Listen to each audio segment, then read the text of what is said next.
اگر اس آتھر کی آپ بک دیکھیں گے اور اگر آپ دیکھیں گے جب وہ اس میں لکھتا ہے وہ اپنی بات کو خود ہی کانٹرڈکٹ کرتا ہے. وہ اگر آپ آگے دیکھیں گے وہ لکھتا ہے کہ 7 مہینے گورنمنٹ آف انڈیا گوج کر رہی تھی فاروق عبداللہ صاحب کا سینس کیا ہوگا جب وہ جیل میں حراست میں تھے, جب وہ گپکار پہ بند تھے. اور 7 مہینے کے بعد فاروق عبداللہ صاحب نے پی اے جی ڈی کو آگے چلایا. اگر وہ بات ہوتی تو کیا پی اے جی ڈی وہ ایسے کرتے؟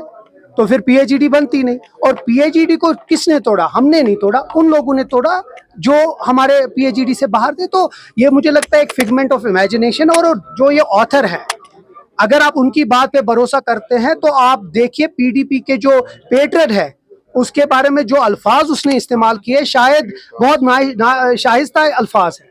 مجھے نہیں لگتا, جب ہم ان باتوں پہ بھروسہ نہیں کرتے, مجھے لگتا ہے پی ڈی پی بھی وہ جو دولت صاحب اس وقت مفتی صاحب کے خلاف بولا انہوں نے بات, تو مجھے لگتا ہے وہ صرف ریلیونس اپنے کرنا چاہتے ہیں. اٹس اے فگمنٹ آف امیجنیشن, اس میں کچھ نہیں ہے, اپنے آپ کی ریلیونس لانا چاہتے ہیں. یہ بک خود ہی اپنی بات کو کانٹرڈکٹ کرتا ہے. ریئلٹی سے زیادہ آپ کو لگتا ہے کہ فکشن زیادہ ہے؟ اگر ایسی بات ہوتی تو میں پھر سے کہہ رہا ہوں پی اے جی ڈی نہیں بنتی, پی اے جی ڈی آگے نہیں چلتی. اور فاروق عبداللہ صاحب نے پہلے دن سے پی اے جی ڈی اور یہاں کے جو جموں کشمیر میں ہوا 2019 میں اس کو ایک سٹرانگ بٹریل مانا گیا, اور آج کی ڈیٹ پہ بھی نیشنل کانفرنس اس بات پہ قائم دائم ہے. تو مجھے لگتا ہے یہ اپنی کتاب کو تھوڑا سا کنٹروورشل بنانے کے لیے اور ایک فگمنٹ آف امیجنیشن ہے جو اس میں بات کی, جبکہ وہ خود اپنی کتاب میں اس کو کانٹرڈکٹ کرتا ہے. اپوزیشن کے پاس اب کوئی مدعا نہیں رہا کیونکہ نہ ان بجٹ پہ کچھ بول پائے نہ آپ کسی چیز پہ بول پائے. تو اب ایک ہی چیز ہے ان کے پاس, کسی طریقے سے من گنت کہانیاں بنائے.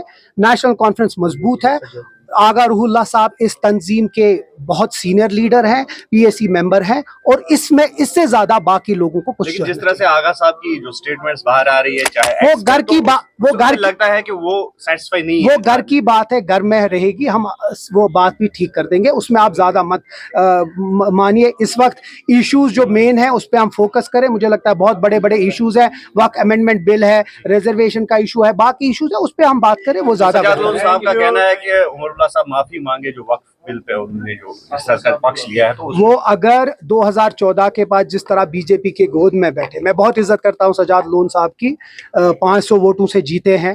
مجھے لگتا ہے اگر وہ معافی مانگے 2014 کے بعد جو ہوا 2019 ان کی وجہ سے ہوا, وہ اسی کیبنٹ میں بیٹھے جس کیبنٹ میں بی جے پی کے لوگ تھے, اور اسی کیبنٹ میں جس کیبنٹ نے 2019 کے بعد جو آج دھیان ملے, اگر وہ معافی مانگتے ہیں اس کے بعد ہم اس کے بارے میں بات کریں.